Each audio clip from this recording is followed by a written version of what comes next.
Hello scientist. तो देखिए exercise 10.5 का 11th क्वेश्चन करेंगे अब।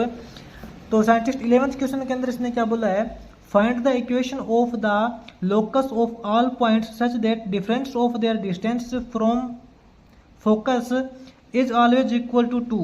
तो साइंटिस्ट इस क्वेश्चन के अंदर आप कंफ्यूज हो सकते हो क्योंकि इसने यहाँ पे बोला है कि अपने को पॉइंट्स के लोकस की इक्वेशन फाइंड करनी है, ठीक है।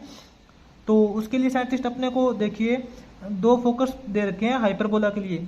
तो मैं आपको साइंटिस्ट सबसे पहले तो हम हाइपरबोला बनाते हैं, उसके बाद में देखते हैं कि पॉइंट के लोकस की इक्वेशन का क्या मतलब है, ठीक है। सबसे पहले तो आप एक बार हाइपरबोला बना लीजिए जिसके फोकस है वो प्लस और माइनस 4 और 0 है। एक बार तो साइंटिस्ट इसके अंदर हम हाइपरबोला क्रिएट करते हैं, बाद में देखते हैं क्वेश्चन के अकॉर्डिंग इसने क्या बोला है। जो अपने को साइंटिस्ट इसने गिवन केस दे रखा है, गिवन केस के अंदर सबसे पहले तो अपना एक एक्स एक्सिस के अंदर हाइपरबोला बनेगा ना, क्योंकि इसने जो फोकस के पॉइंट दे रखे हैं वो प्लस या माइनस एक्स के अंदर दे रखे हैं 4 पॉइंट। एक तो साइंटिस्ट अपना हाइपरबोला ये हो जाएगा मान लेते हैं, और माइनस वाले डायरेक्शन के अंदर ये हो जाएगा। इसके साइंटिस्ट जो फोकस है वो इसने दे रखे हैं 4 और 0, और इसके जो फोकस है वो -4 और 0 दे रखे हैं, ठीक है। अब साइंटिस्ट इसने क्या बोला है, अब इसने बोला है कि अपने को पॉइंट्स के लोकस की इक्वेशन फाइंड करनी है, ठीक है। तो साइंटिस्ट इसने आपको कंफ्यूज करने के लिए ऐसा बोला है, इसने अपने को यही बोला है कि इस हाइपरबोला की इक्वेशन फाइंड कीजिए। जैसे कि साइंटिस्ट इसके ऊपर कोई भी पॉइंट मान लीजिए, पॉइंट्स के लोकस की इक्वेशन फाइंड करने के लिए इसका मतलब ये है कि इसके हर एक पॉइंट के लिए साइंटिस्ट जो हाइपरबोला की हम इक्वेशन निकालते हैं वो हर एक पॉइंट के लिए लागू होती है। जो हम हाइपरबोला की इक्वेशन निकालते आए हैं x² / a² y² / b² = 1, ये जो इक्वेशन है ये इसके हर एक पॉइंट के लिए लागू होती है, ठीक है। तो इससे पहले ये बोलता था कि हाइपरबोला की इक्वेशन फाइंड कीजिए, लेकिन इसने इस बार बोल दिया कि इसके पॉइंट्स की इक्वेशन निकालिए, ठीक है। तो यही बोला इसने। तो अब साइंटिस्ट इसने अपने को क्या दे रखा है, साइंटिस्ट इसने बोला है कि इसके ऊपर कोई भी एक पॉइंट है, इस पॉइंट की जो फोकस से जो डिस्टेंस है, साइंटिस्ट कोई भी पॉइंट है, इस पॉइंट की इन दोनों फोकस से जो डिस्टेंस के बीच में जो डिफरेंस है वो इक्वल टू 2 है। जैसे कि साइंटिस्ट इस पॉइंट की यहाँ से डिस्टेंस देखें और इस पॉइंट की यहाँ से डिस्टेंस देखें, तो इन दोनों डिस्टेंस के बीच में जो डिफरेंस है वो इसने 2 दे रखा है। और यहाँ से अगर हम ये पॉइंट चूज करेंगे, इस पॉइंट के लिए भी सेम कंडीशन है, यहाँ से लेके इस पॉइंट की जो डिस्टेंस देखेंगे साइंटिस्ट, और यहाँ से लेके इस पॉइंट की जो डिस्टेंस देखेंगे, तो इन दोनों डिस्टेंस का भी डिफरेंस यहाँ पे 2 आएगा। इसके लिए साइंटिस्ट इसने कोई सारे पॉइंट के लिए लागू होगी ये कंडीशन। आप यहाँ भी कोई पॉइंट मान सकते हो, इस पॉइंट से लेके यहाँ तक जो डिस्टेंस देखोगे और इस पॉइंट से लेके यहाँ तक जो डिस्टेंस देखोगे, तो इन दोनों डिस्टेंस का जो डिफरेंस आएगा वो भी 2 आएगा, ठीक है। तो साइंटिस्ट क्यों ना हम वो पॉइंट इसको मान लेते हैं यहाँ पे, क्योंकि अपना वहाँ पे फिर जो क्वेश्चन है वो थोड़ा इजी हो जाएगा, सोल्व हो जाएगा, ठीक है। ये जो पॉइंट है वो हम यहाँ पे मान लेते हैं पी पॉइंट यहाँ पे मान लेते हैं, क्योंकि इसके जो एक कोऑर्डिनेट अपने को यहाँ पे y के अंदर 0 मिल जाएगा, तो अपना क्वेश्चन थोड़ा इजी सोल्व हो जाएगा, ठीक है। तो साइंटिस्ट इसके अकॉर्डिंग देखिए अपना ये जो पॉइंट अपना P है, और इस पॉइंट को हम क्या मानते हैं, इसको आप कुछ भी मान लीजिए। जैसे कि यहाँ पे हमने P0 मान लिया, ठीक है। ये तो आपको पता है ओरिजिन होता ही है, ये तो आपका ओरिजिन है, और ये आपका फोकस पॉइंट है। फोकस पॉइंट को हम यहाँ पे S से डिनोट करते हैं, और ये वाला जो फोकस है ये आपका S0 हो जाएगा, ठीक बात है। और साइंटिस्ट इसने जो फोकस पॉइंट दे रखे हैं 4 और 0, आपको पता है हाइपरबोला के केस के अंदर जो फोकस पॉइंट की जो वैल्यू होती है वो a × e होती है, और ये अपना माइनस का a × e और 0, ठीक बात है। तो साइंटिस्ट अब देखिए इसकी इक्वेशन कैसे निकालेंगे हम। तो देखिए इसका सॉल्यूशन,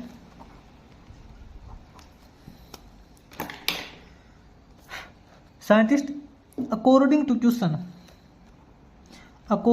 गिवन क्वेश्चन के अकॉर्डिंग साइंटिस्ट इसने कंडीशन दे रखी है कि अपना जो P पॉइंट से लेके यहाँ तक जो डिस्टेंस निकालते हैं, P पॉइंट से इसकी जो डिस्टेंस देखेंगे PS1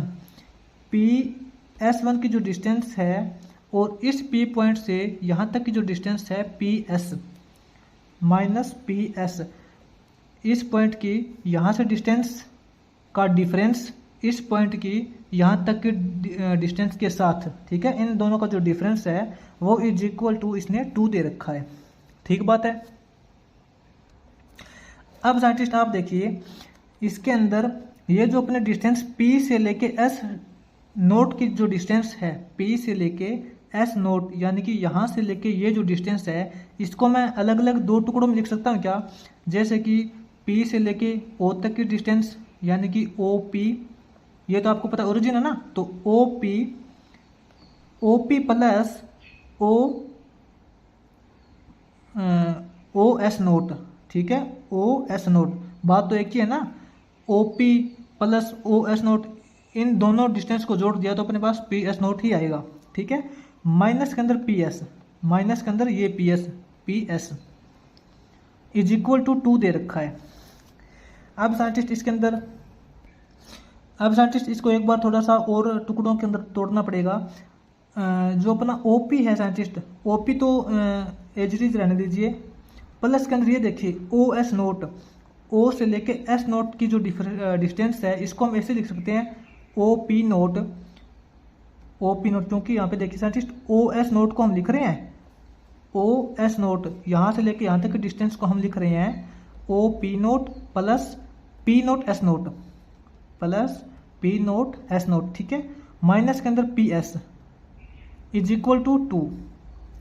अब यहाँ देखिए साइंटिस्ट इसके अंदर अपने जो O से लेके P तक की जो डिस्टेंस है साइंटिस्ट, अपनी O से लेके P तक की जो डिस्टेंस है वो किसके इक्वल होती है? A के इक्वल। ये इसके जो वर्टेक्स होते हैं वो क्या होते हैं? A और 0 होते हैं ना इसके वर्टेक्स, और इसके वर्टेक्स ये माइनस A और 0। तो साइंटिस्ट O से लेके P तक डिस्टेंस हम A लिख सकते हैं, कोई प्रॉब्लम नहीं है। OP को A लिख सकते हैं, OP को A लिख दिया plus OP note, scientist OP note, यहाँ पे साइंटिस्ट थोड़ा कंफ्यूजन हो गया अपने पास, हमने यहाँ पे क्या किया था? PS किया था, देखिए माइनस PS माइनस P से लेके S तक की डिस्टेंस, हाँ कोई प्रॉब्लम नहीं है, सही है अपना बिल्कुल।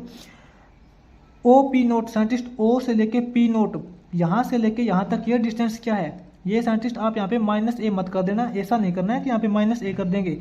ये माइनस का सिंबल तो आपको पता है कि ये बताता है कि अपना जो ये वर्टेक्स है ये एक्स एक्सिस की नेगेटिव डायरेक्शन में है, ठीक है ना। ये माइनस का सिंबल तो अपने को डायरेक्शन बता रहा है कि इसकी डायरेक्शन नेगेटिव है, लेकिन यहाँ से लेके यहाँ तक जो डिस्टेंस देखेंगे, डिस्टेंस तो आपको पता है कभी नेगेटिव नहीं आती ना, डिस्टेंस तो इसकी यहाँ से लेके यहाँ तक A है, तो O से लेके P नोट ये भी A हो जाएगी, प्लस के अंदर P note S note, P note S note, यहाँ से लेके यहाँ तक की डिस्टेंस कितनी हो जाएगी साइंटिस्ट? तो ये अपनी हो जाएगी साइंटिस्ट, देखिए यहाँ से लेके यहाँ तक की जो डिस्टेंस है वो कितनी हो जाएगी? एक बार आप ये देखिए, यहाँ से लेके यहाँ तक की जो डिस्टेंस है O से लेके S नोट तक, ये टोटल डिस्टेंस है अपनी 4 यूनिट। मैं आपको बता रहा हूँ बार बार, आप माइनस के सिंबल को मत देखिए, माइनस का सिंबल तो बस ये बताता है कि इसकी डायरेक्शन नेगेटिव है, ठीक है।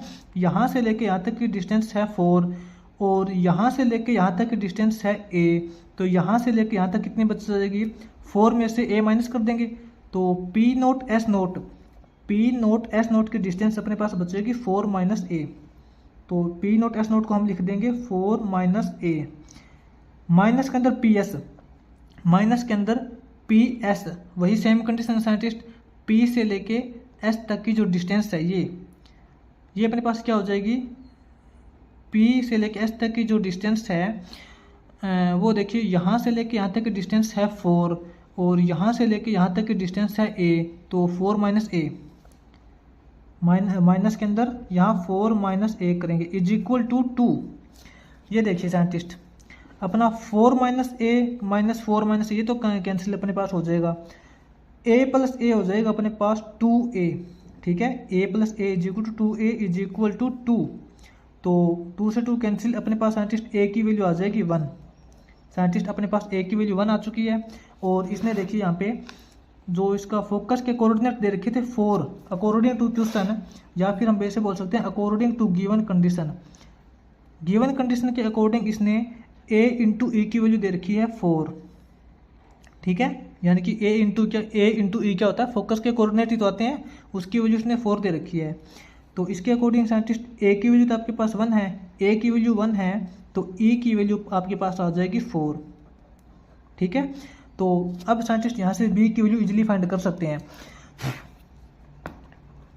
e इज इक्वल टू 4 है, तो कंपेयर करेंगे साइंटिस्ट, e की वैल्यू अपने पास आई है 4/1, और फॉर्मूला के अकॉर्डिंग e की वैल्यू कैसे निकालते हैं, वो निकालते हैं √a² + b²/a, ठीक है। इसके अंदर साइंटिस्ट a की वैल्यू पुट कर देते हैं, 4/1 is equal to √a², a की साइंटिस्ट वैल्यू 1 पुट करेंगे, a की वैल्यू 1 पुट करेंगे तो 1 का स्क्वायर करेंगे 1 + b²/1, ठीक है। 1 को छोड़ दीजिए, आपके पास क्या रिजल्ट आएगा, 4 इज इक्वल टू √1 + b²। तो साइंटिस्ट यहाँ पे ऐसा करेंगे, दोनों तरफ स्क्वायर करेंगे, क्योंकि अपना जो स्क्वायर रूट वाला झंझट है वो खत्म हो जाएगा। इसका स्क्वायर करेंगे तो 16 इज इक्वल टू, इसका स्क्वायर करेंगे ये अपने पास हो जाएगा 1 + b²। इसके अकॉर्डिंग साइंटिस्ट अपने पास जो b² की वैल्यू आएगी, b² की वैल्यू हो जाएगी 16 - 1 करेंगे 15, ठीक है। तो अपने साइंटिस्ट जो b² की वैल्यू 15 आ जाएगी। अपने पास b² की वैल्यू आ गई और a² की वैल्यू आ गई, तो इससे हम हाइपरबोला की इक्वेशन फाइंड कर सकते हैं। तो देखिए हाइपरबोला की इक्वेशन क्या हो जाएगी, इक्वेशन ऑफ हाइपरबोला,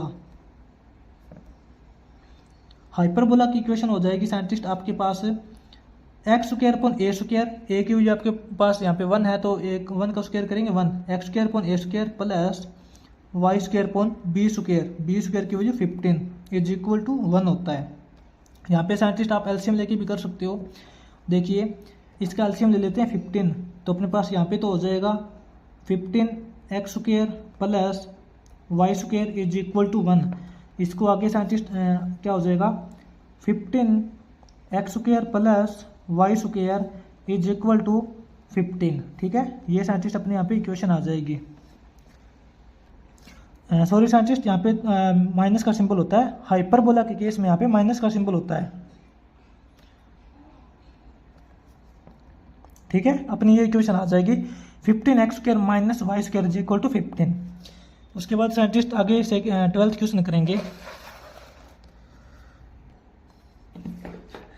साइंटिस्ट आगे 12th क्वेश्चन की स्टेटमेंट के अंदर देखिए, find the equation of hyperbola, hyperbola की इक्वेशन फाइंड करने के लिए बोला है, जिसके लिए जो डायरेक्ट्रिक्स की इक्वेशन दे रखी है वो है 2x + y is equal to 1, and इसकी जो फोकस पॉइंट दे रखा है वो 1 और 2 है, और इसकी जो इसेंट्रिसिटी है वो √3 है। साइंटिस्ट यहाँ पे देखिए इसने पहली बार फोकस के जो कोऑर्डिनेट है वो 1 और 2 दिए हैं, यानी कि इसके अंदर कोई भी ऐसा कोऑर्डिनेट मतलब 0 नहीं है, ठीक है। तो देखिए इसकी इक्वेशन कैसे फाइंड करेंगे।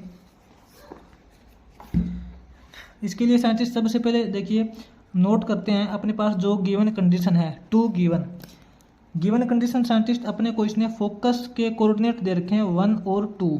कहने का मतलब है कि इसका फोकस है वो x एक्सिस के अंदर 1 है और y के अंदर 2 है, और इसकी जो इसेंट्रिसिटी साइंटिस्ट दे रखी है वो √3 दे रखी है, और डायरेक्ट्रिक्स की इक्वेशन दे रखी है इसने, डायरेक्ट्रिक्स की इक्वेशन इसने बोल रखा है 2x + y is equal to 1।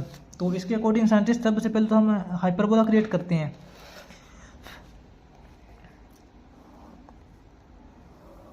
ये आपकी x एक्सिस है, ये आपकी y एक्सिस है।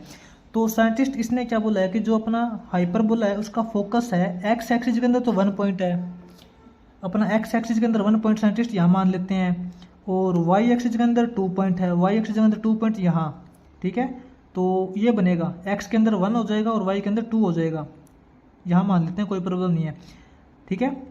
ये पॉइंट साइंटिस्ट एक हाइपरबोला है जिसका फोकस पॉइंट है वो ये है। साइंटिस्ट इसके अंदर आप हाइपरबोला देखिए ऐसे भी बना सकते हो और ऐसे भी बना सकते हो, क्योंकि अपने को इसने ये तो नहीं बोला ना कि अपना हाइपरबोला वो x एक्सिस के अंदर है या y एक्सिस के अंदर है। इसके अकॉर्डिंग तो साइंटिस्ट अपना हाइपरबोला ऐसे भी हो सकता है और ऐसे भी हो सकता है, ठीक है, क्योंकि फोकस तो इसका यही रहेगा। तो हम साइंटिस्ट इसके अंदर ऐसा मानते हैं कि जो अपना हाइपरबोला है वो ऐसा बन जाएगा, हम अपनी तरफ से मान लेते हैं, ठीक है। हाइपरबोला ये बनेगा यहाँ, जिसका जो फोकस है वो साइंटिस्ट यहाँ पे 1 और 2 दे रखा है, 1 और 2, और इसने साइंटिस्ट इसकी जो डायरेक्ट्रिक्स दे रखी है, आपको पता है ये जो हाइपरबोला है इसकी डायरेक्ट्रिक्स यहाँ पे तो आपको पता है वर्टेक्स होता है, और इसकी जो डायरेक्ट्रिक्स है यहाँ पे हो जाएगी, ठीक है। और इस डायरेक्ट्रिक्स ये जो लाइन है साइंटिस्ट स्ट्रेट लाइन है, इसकी इक्वेशन क्या दे रखी है 2x + 1, इसकी इक्वेशन है 2x + 1 = 1। तो अब साइंटिस्ट इस हाइपरबोला की इक्वेशन कैसे निकालेंगे, देखिए साइंटिस्ट इसका सॉल्यूशन। साइंटिस्ट इसकी इक्वेशन निकालने के लिए हम इस हाइपरबोला की थ्योरी का यूज करेंगे। आपको हाइपरबोला की थ्योरी का अगर नहीं पता तो मैं आपको बता देता हूँ। हाइपरबोला की थ्योरी ये बोलती है कि साइंटिस्ट इस हाइपरबोला के अंदर कोई भी चाहे पॉइंट हो, अपना चाहे तो ये पॉइंट हो गया, कहीं भी आप इसके ऊपर कोई पॉइंट मान सकते हो। मान लेते हैं कि अपना पॉइंट P है, ये मान लेते हैं, ठीक है। इस P पॉइंट के जो कोऑर्डिनेट है वो x और y है। हाइपरबोला की थ्योरी ये बोलती है कि पॉइंट P की इसके फोकस से जो डिस्टेंस होगी, पॉइंट P की इसके फोकस के साथ में जो डिस्टेंस होगी, इसका फोकस S है, ये डिस्टेंस, इस डिस्टेंस का रेशो देखिए यहाँ पे लिखेंगे according to theory of hyperbola. Hyperbola की थ्योरी के अकॉर्डिंग साइंटिस्ट PS तक की जो डिस्टेंस है इसका रेशो विद द, ये देखिए किसके साथ में, इस डायरेक्ट्रिक्स के साथ में जो लेंथ है साइंटिस्ट P पॉइंट है, इस P पॉइंट की इस डायरेक्ट्रिक्स के साथ में कितनी डिस्टेंस है, परपेंडिकुलर डिस्टेंस देखेंगे साइंटिस्ट, ये देखिए इसकी परपेंडिकुलर डिस्टेंस ये हो जाएगी, ठीक है।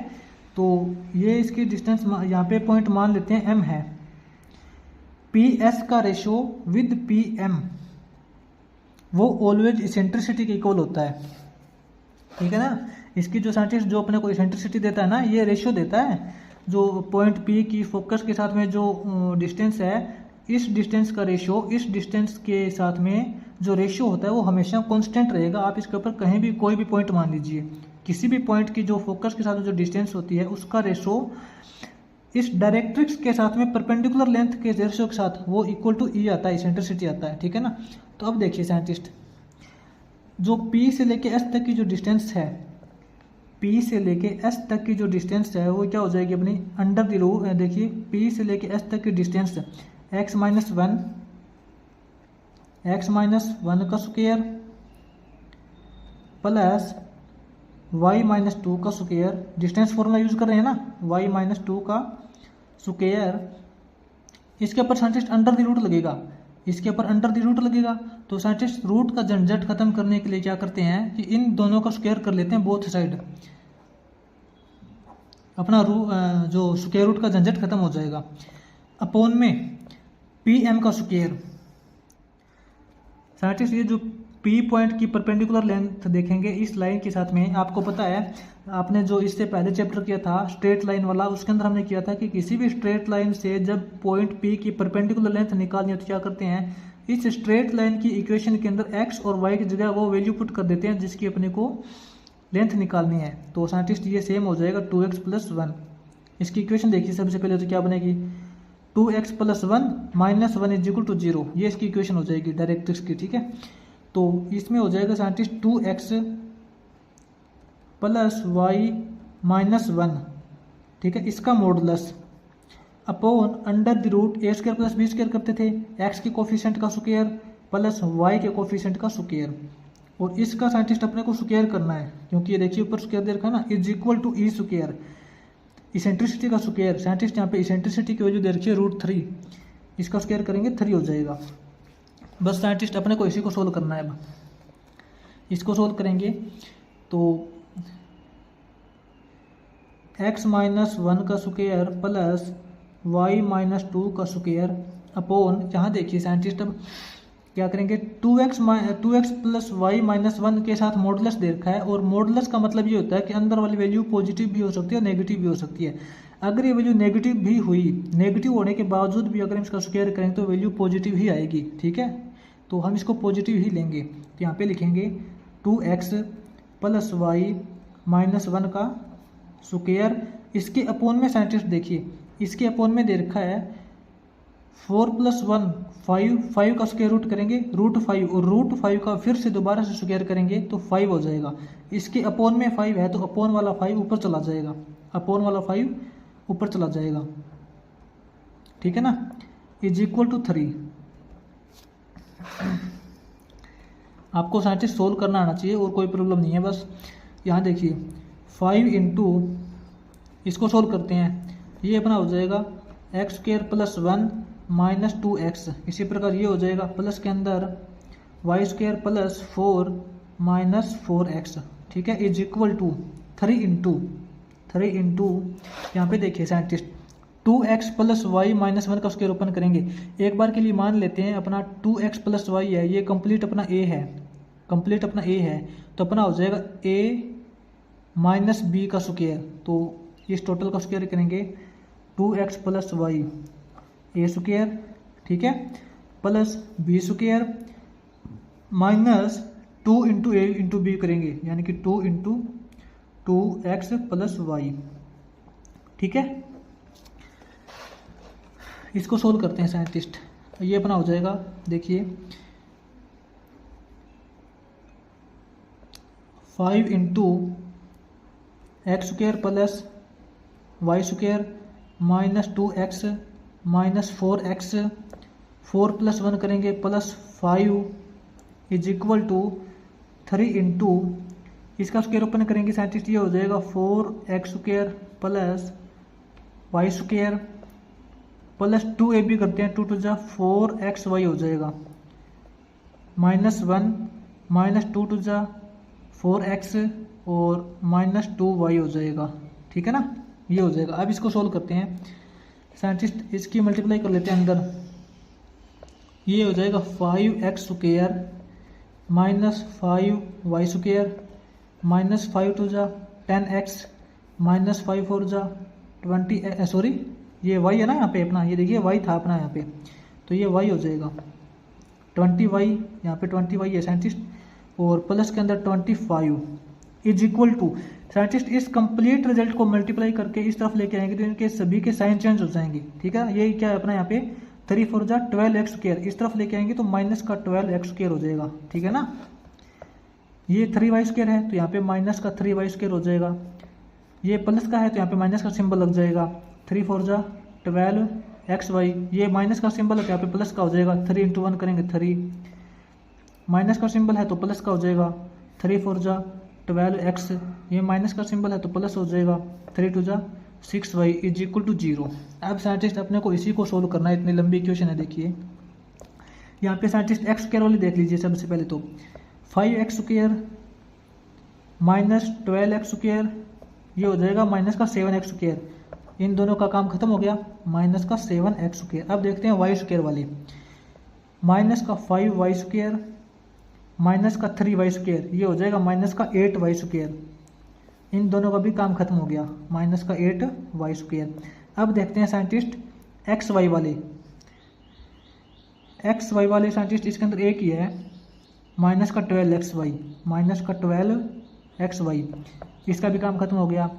अब साइंटिस्ट देखते हैं एक्स वाले, minus 10x plus 12x, 12x minus 10x करेंगे 2x, कितना बचेगा 2x प्लस का 2x। उसके बाद साइंटिस्ट y वाले देखते हैं, ये माइनस का 20y है, ये प्लस का 6y है, इन दोनों का भी काम खत्म हो गया, 6y माइनस 20y करेंगे तो माइनस का 14y हो जाएगा। अब अपने पास आर्टिस्ट कांस्टेंट टर्म वो बच गई, 25 प्लस 3 करेंगे प्लस 28, ठीक है, इज इक्वल टू 0 बचेगा, इन दोनों का भी काम खत्म हो गया। सारे रिजल्ट लिख लिए हमने, ठीक है। तो साइंटिस्ट अपने पास इक्वेशन आ जाएगी, इसके लिए देखिए ये इक्वेशन आ जाएगी, इसके अंदर आप चाहो तो नेगेटिव साइन कॉमन निकाल सकते हो, नेगेटिव साइन कॉमन निकाल लोगे तो इन सभी के साइन चेंज हो जाएगी, कोई फर्क नहीं पड़ेगा, अपने पास इक्वेशन दोनों सेम आएगी।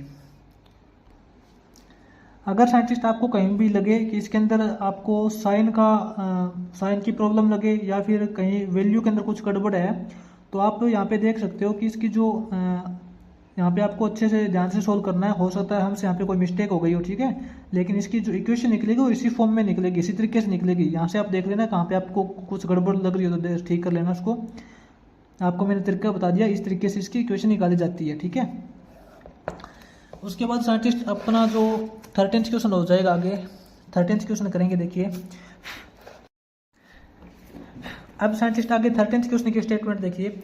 13th क्वेश्चन के अंदर अपने को हाइपरबोला की इक्वेशन निकालनी है, जिसके लिए इसने दो अलग अलग टाइप्स के फोकस दे रखे हैं और इस बार दोनों फोकस की जो कोऑर्डिनेट है वो भी अलग अलग है, 6 और 4 और -4 और 4, ठीक है।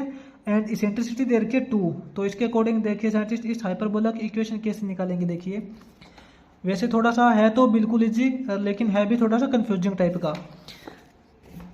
एक बात तो साइंटिस्ट जो अपने को गिवन केस दे रखा है ना, जो गिवन वैल्यू दे रखी है उस गिवन वैल्यू के अकॉर्डिंग हाइपरबोला क्रिएट करते हैं साइंटिस्ट। ये अपनी यहाँ पे देखिए मान लेते हैं कि ये अपनी एक्स एक्सिस है और ये अपनी वाई एक्सिस है, लेकिन इसने हाइपरबोला का जो फोकस पॉइंट दे रखा है, फर्स्ट फोकस दे रखा है इसने 6 और 4। मान लेते हैं कि ये एक्स एक्सिस के अंदर 6 पॉइंट यहाँ पे है और वाई एक्सिस के अंदर 4 पॉइंट यहाँ पे है।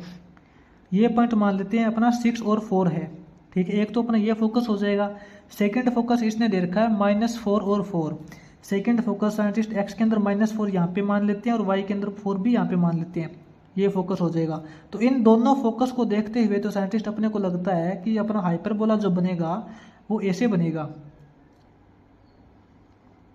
ठीक है ना। ये अपने हाइपरबोला हो गए। तो अब साइंटिस्ट इसकी इक्वेशन निकालनी है अपने को। ये तो साइंटिस्ट अपना 6 और 4 है, ये अपना -4 और 4 है साइंटिस्ट। ये देखिए y के अंदर तो दोनों सेम है, y के अंदर तो ये भी 4 है ये भी 4 है, ठीक है ना। ये आपकी यहाँ पे x एक्सिस है और ये आपकी यहाँ पे y एक्सिस है। अब साइंटिस्ट इसकी इक्वेशन कैसे निकालेंगे। देखिए इसने जो इसकी इसेंट्रिसिटी दे रखी है वो इसने दे रखी है 2। अब इसका सॉल्यूशन देखिए।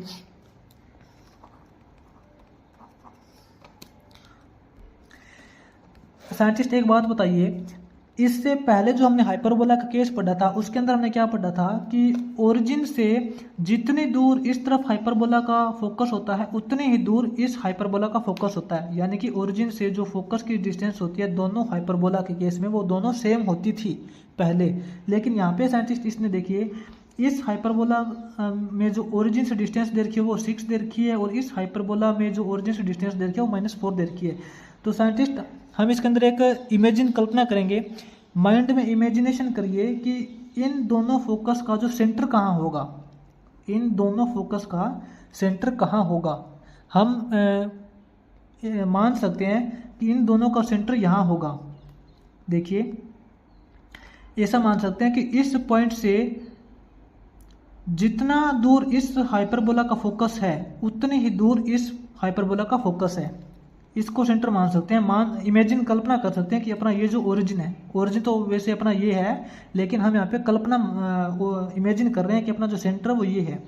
इसके कोऑर्डिनेट क्या हो जाएंगे, इसके कोऑर्डिनेट साइंटिस्ट आपको पता है। ये देखिए आपको एक लाइन दे रखी है, इसके अंदर आपको एंड पॉइंट दे रखे हैं, तो इनके जो मिड पॉइंट निकालते हैं कैसे निकालते हैं, एक्स का हाफ करते, जो एक्स कोऑर्डिनेट उनको प्लस करते हैं, 6 - 4 करेंगे, 6 - 4 करने के बाद अपने पास आएगा 2/2 करेंगे 1 और 4 + 4 8/2 करेंगे 4, ठीक है ना। ये देखिए साइंटिस्ट हम इमेजिन कर सकते हैं, कल्पना कर सकते हैं कि इन दोनों हाइपरबोला के केस के अंदर जो इन दोनों का सेंटर है वो ये है। अब देखिए इस सेंटर से जितनी दूर ये फोकस है उतनी ही दूर ये फोकस है।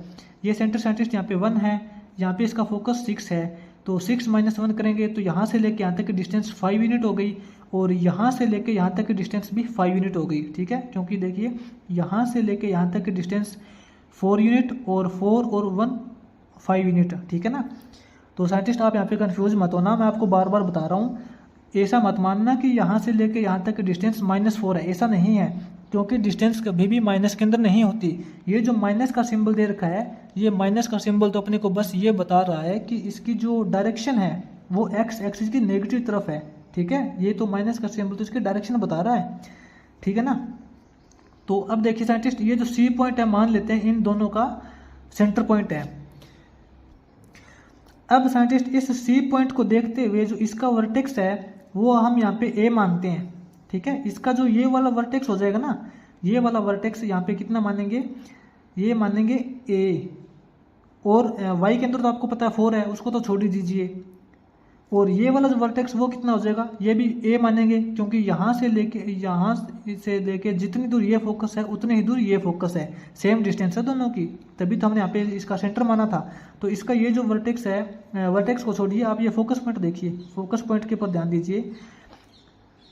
फोकस पॉइंट होता है साइंटिस्ट ए इंटू ई, ठीक है, ये 4 दे रखा है, और ये इसका क्या हो जाएगा, इसका भी यहाँ पे माइनस का ए इंटू ई हो जाएगा, क्योंकि सेंटर से लेके जितनी दूर ये फोकस है ए ई, उतना ही ए ई ये है। माइनस का सिंबल तो बस इसलिए है कि नेगेटिव डायरेक्शन में है, ठीक है, ये भी ए ई है और ये भी ए ई है। तो अकॉर्डिंग टू सिचुएशन हम क्या देख पा रहे हैं, अकॉर्डिंग टू सिचुएशन के अकॉर्डिंग साइंटिस्ट वी सी, हम इसके अंदर देख पा रहे हैं कि दोनों की डिस्टेंस ऐड करते हैं, यहाँ से लेके यहाँ तक की डिस्टेंस ए ई प्लस यहाँ से लेके यहाँ तक की जो डिस्टेंस है वो भी ए ई है। दोनों डिस्टेंस को ऐड करते हैं साइंटिस्ट, अपने पास क्या हो जाएगा, यहाँ से लेके यहाँ तक की डिस्टेंस 5, यहाँ से लेके यहाँ तक की डिस्टेंस 5, यानी कि हम डायरेक्ट भी जोड़ सकते हैं साइंटिस्ट, यहाँ से 6 यूनिट इधर है और 4 यूनिट इधर है, तो 6 और 4 10। आप यहाँ पे साइंटिस्ट -4 मत कर देना कि ये 6 यूनिट है और ये -4 है, 6 - 4 2, ऐसा नहीं होगा, डिस्टेंस कभी भी माइनस नहीं होती, मैं बार बार आपको बहुत बार बता चुका हूँ। तो साइंटिस्ट यहाँ से A E plus A E is equal to 10 आ गया, तो 2 into A E is equal to 10 हो गया। इसके according A E is equal to 10/2 करेंगे 5 आ जाएगा, ठीक है, A E is equal to 5। अब साइंटिस्ट इसने इसेंट्रिसिटी दे रखी है 2, ए इंटू ई, इसेंट्रिसिटी की वैल्यू है 2 इज इक्वल टू 5, ठीक है।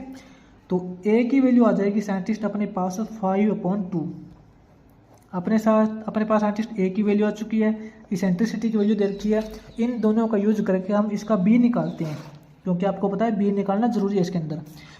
इसेंट्रिसिटी की वैल्यू कंपेयर करते हैं साइंटिस्ट, इसेंट्रिसिटी की जो वैल्यू है वो अपने पास इसने 2 दे रखी है, 2/1, लेकिन इसेंट्रिसिटी निकालने का फॉर्मूला होता है अपने पास √a² प्लस b²/a, ठीक है। इन दोनों को कंपेयर करेंगे, तो इनको कंपेयर करेंगे तो साइंटिस्ट अपने पास हो जाएगा 2a, क्रॉस मल्टीप्लाई करेंगे 2a is equal to √a² plus b²। तो साइंटिस्ट ये जो स्क्वायर रूट वाला झंझट खत्म करने के लिए दोनों तरफ स्क्वायर करेंगे, तो ये अपने पास हो जाएगा 4a² इज इक्वल टू, ये हो जाएगा अपने पास a² प्लस b²। यहाँ से साइंटिस्ट b² की वैल्यू निकालेंगे तो अपने पास हो जाएगा 4a² माइनस a², तो b² की वैल्यू हो जाएगी 4a² माइनस a² करेंगे तो 3a², ठीक है। तो अपने पास साइंटिस्ट b की क्या वैल्यू हो जाएगी, b की वैल्यू हो जाएगी, इसका स्क्वायर रूट कर देंगे। वैसे साइंटिस्ट स्क्वायर रूट करने की जरूरत भी नहीं है, क्योंकि अपने को डायरेक्ट b² चाहिए।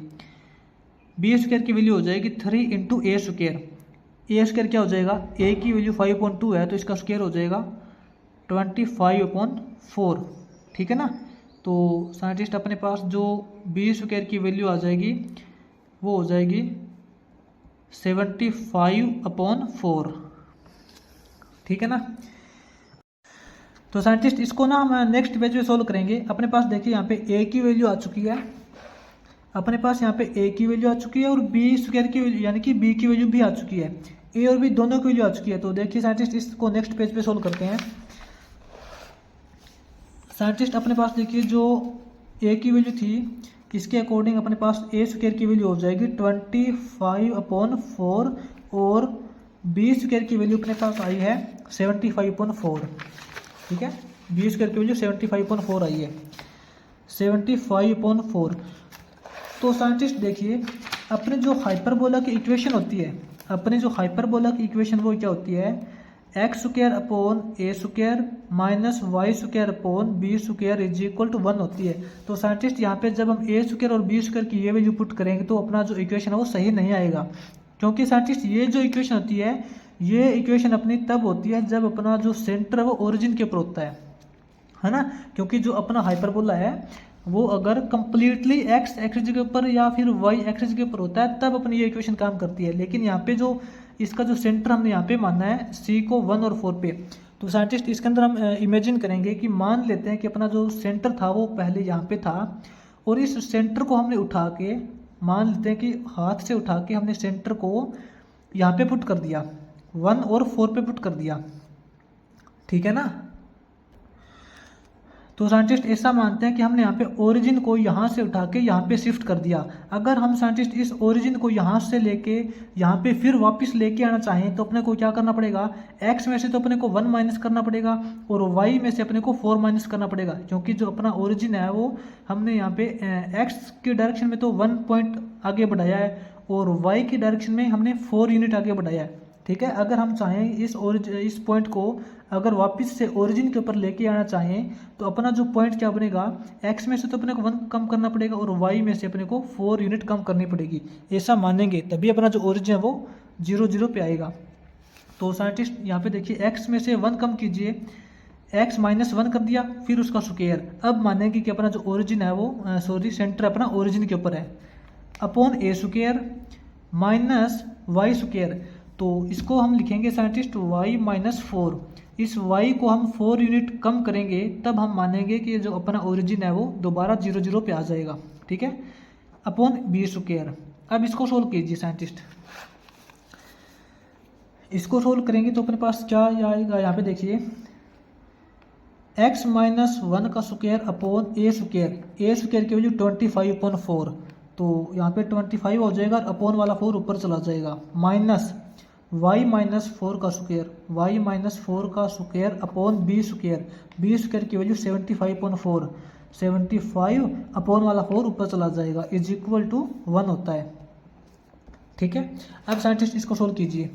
देखिए हमने साइंटिस्ट यहाँ पे 75 एलसीएम ले लिया, 75 एलसीएम लेंगे तो 75 को 25 से डिवाइड करेंगे, 3 4 जा 12, ये हो जाएगा 12 इंटू x माइनस 1 का स्क्वायर, माइनस के अंदर यहाँ पे अपने पास हो जाएगा 4 इंटू वाई माइनस 4 का स्क्वायर इज इक्वल टू 1, ठीक है। तो साइंटिस्ट इसको ओपन करेंगे, 12 इंटू एक्स माइनस 1 का स्क्वायर ओपन करेंगे, ये हो जाएगा x square plus 1 minus 2x, ठीक है, माइनस 4 वाई माइनस 4 का स्क्वायर ओपन करेंगे तो ये हो जाएगा Y square plus 16 minus 8y, ठीक है, इज इक्वल टू 75, क्योंकि इसका हमने यहाँ पे स्क्वायर ओपन करके फिर इसको क्रॉस मल्टीप्लाई कर देंगे, ठीक है ना। तो अपने पास साइंटिस्ट क्या इक्वेशन बनेगी, 12x square plus 12 minus 24x minus 4y square minus 64, क्योंकि इनकी मल्टीप्लाई कर रहे हैं ना, माइनस माइनस प्लस 4 8 जा 32y इज इक्वल टू 75। इसको सोल्व करते हैं, अपने पास आएगा साइंटिस्ट 12x स्क्वायर, इसका काम हो गया, माइनस 4y स्क्वायर, इसका भी काम हो गया, माइनस 24x, इसका भी काम हो गया, प्लस 32y, इसका भी काम हो गया। अब अपने पास बच गया 12 माइनस 64, तो साइंटिस्ट इसमें क्या हो जाएगा, माइनस का 52 बचेगा, ठीक है, माइनस का 52 बचेगा। और अगर हम चाहें तो इस 75 को भी इस तरफ लेके आ सकते हैं, इसको इस तरफ लेके आए तो माइनस का 75 इज इक्वल टू 0 हो जाएगा। तो साइंटिस्ट अपने पास देखिए ये कंडीशन तो सेम आएगी, अपने पास यहाँ से लेके यहाँ तक ये वैल्यू तो सेम आएगी, लेकिन अपने पास माइनस माइनस प्लस, माइनस के अंदर ये दोनों ऐड हो जाएंगे, ये वैल्यू आ जाएगी, ठीक है। अपने पास साइंटिस्ट इक्वेशन क्या आ जाएगी, यहाँ पे देख लेते हैं, 12x square minus 4y square minus 24x plus 32y minus 127 is equal to 0, ये साइंटिस्ट अपनी इक्वेशन हो जाएगी, ठीक है, इस पैराबोला के केस में। यहाँ पे साइंटिस्ट आपको ध्यान देना है, मैंने पहले क्या किया था, इसको सेंटर माना था, उसके बाद में हमने यहाँ पे ऐसा इमेजिन किया है कि ये जो सेंटर है इसको ओरिजिन पे लेके आने के लिए अपने को क्या करना पड़ेगा, इसको ओरिजिन पे लेके आने के लिए अपने को x में से तो x में तो 1 कम करना पड़ेगा और y में से 4 कम करना पड़ेगा, तभी जो अपना ओरिजिन है वो यहाँ पे आ पाएगा, ठीक है। और ये जो अपनी इक्वेशन होती है वो तभी लागू होती है जब अपना हाइपरबोला का जो सेंटर है वो ओरिजिन के ऊपर होता है, ठीक है ना। तो साइंटिस्ट अपना यहाँ पे 13 क्वेश्चन कंप्लीट हो जाएगा।